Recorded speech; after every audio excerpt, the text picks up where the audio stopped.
ఉంటారు. అండ్ ఇప్పుడు పెద్దవాళ్ళు కొంతమంది అంటూ ఉంటారు, బట్టలు ఉతికిన బట్టలకి లాస్ట్కి అయితే నీళ్ళు ఉంటాయో కాళ్ళ మీద పోసుకోవద్దు, లేదా కాళ్ళ పైన పడనివ్వద్దు, అపశకునాలు ఇవేవో మాటలు అంటూ ఉంటారు.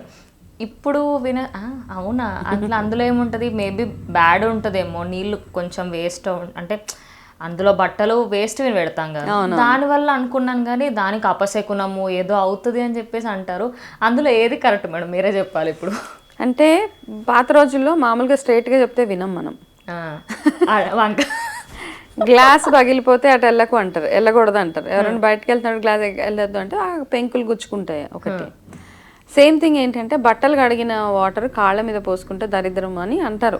ఎందుకు మనం మామూలుగా చెప్పే మొండికి కొంతమంది మొండిగా చేస్తూ ఉంటారు ఆ పనులు. సో ఏంటంటే ఇప్పుడు మనము ఒక వీడియోలో మాట్లాడుకున్నాం కాళ్ళ పగుళ్ళ గురించి. ఆడవాళ్ళకి ఏంటంటే అప్పుడు ఎక్కువ, మగవాళ్ళు ఏంటి ఆడవాళ్ళు ఏంటి, మగవాళ్ళు అయితే పొలం పనులకి వెళ్ళేవాళ్ళు, ఆడవాళ్ళు అయితే ఇంట్లో అదే పనిగా పనిచేసేవాళ్ళు. బట్టలు ఉతకడము, గిన్నెలు కడగడము, వాటర్లోనే ఉండేవాళ్ళం. ఉండే ప్రాసెస్లో ఎక్కువగా కాళ్ళ పగుళ్ళు ఎక్కువ ఉండే వాళ్ళకి. ఆ కాళ్ళ పగుళ్ళు ఉన్నప్పుడు ఏమవుతుందంటే, పగిలినప్పుడు మనకి దాంట్లో ఏదైనా ఎనీథింగ్ ఏదైనా ఆబ్జెక్ట్ ఏదైనా దాని త్రూగా మనకి ఇంకా ఇన్ఫెక్షన్స్ వచ్చేస్తూ ఉంటాయి అనమాట. మనకి పగిలిన కాళ్ళతోటి ఏదైనా కారము ఏదైనా కాళ్ళకి తగిలితే మంట పుట్టేస్తూ ఉంటుంది కదా.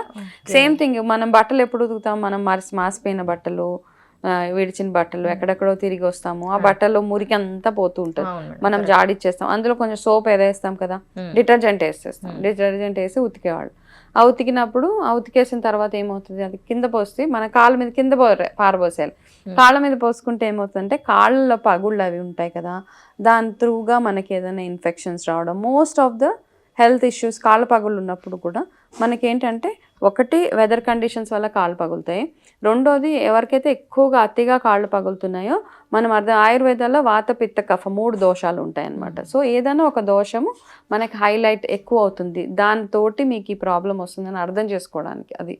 కాబట్టి ఏంటంటే కాళ్ళు పగుళ్ళ ఉన్నప్పుడు మనం కాళ్ళ మీద నీళ్ళు పోసుకుంటే ఒకటి జారి పడిపోతాము, రెండు కాళ్ళ పగుళ్ళ నుంచి ఆ ఇన్ఫెక్షన్ ఇంకా ఎక్కువైపోయి డిటర్జెంట్ వెళ్ళిపోయో కెమికల్ వెళ్ళిపోయి ఇంకా ఎక్కువ అయిపోతుంది. కాబట్టి అట్లా చెప్పేవాళ్ళు తప్పిస్తే, బట్ ఇట్ ఈస్ అన్హైజీన్.